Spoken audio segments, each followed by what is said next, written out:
വടകര ചോറോട് 9 വയസ്സുകാരി കോമയിലായ കാർ അപകടത്തിൽ പ്രത്യേക അന്വേഷണ സംഘം കുട്ടിയുടെ അമ്മയുടെ മൊഴിയെടുത്തു.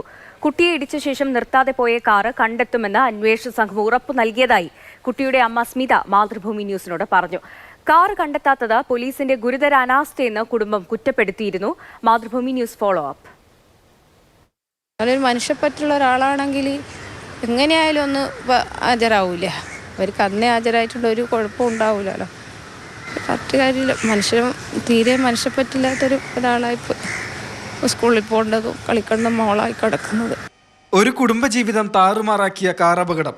9 വയസ്സുകാരി ദൃശാന 6 മാസത്തിലധികമായി കോമാവസ്ഥയിൽ കോഴിക്കോട് മെഡിക്കൽ കോളേജ് ആശുപത്രിയിൽ ചികിത്സയിൽ. മുത്തശ്ശി ബേബിക്ക് അപകടത്തിൽ ജീവൻ നഷ്ടമായി.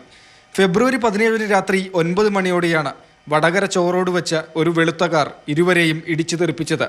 കാർ കണ്ടെത്താൻ കഴിയാതെ വടകര പോലീസിന്റെ അന്വേഷണം.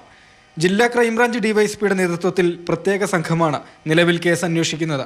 സംഘം മെഡിക്കൽ കോളേജ് ആശുപത്രിയിലെത്തി ദൃശാനയെയും അപകടത്തിന് ദൃക്സാക്ഷിയായ കുട്ടിയുടെ അമ്മയെയും കണ്ടു. ഒരു പൂച്ചയായാലും ഒരു നായായാലും നമ്മൾ റോഡ് മുറിച്ച് കിടക്കുമ്പോൾ ഇത്രയും ഇത് കാണിച്ചിരുന്നുണ്ട്. ഒരു ജീവൻ ഇങ്ങനെ പോവില്ലായിരുന്നു, ഒരു ജീവൻ ഇങ്ങനെ കിടക്കൂലായിരുന്നു. ഇപ്പോൾ വന്ന ചാർജെടുത്ത ആൾക്കാർ ഉറപ്പ് തന്നിട്ടുണ്ട്, എന്തായാലും കണ്ടുപിടിക്കുമെന്ന് പറഞ്ഞിട്ടുണ്ട്.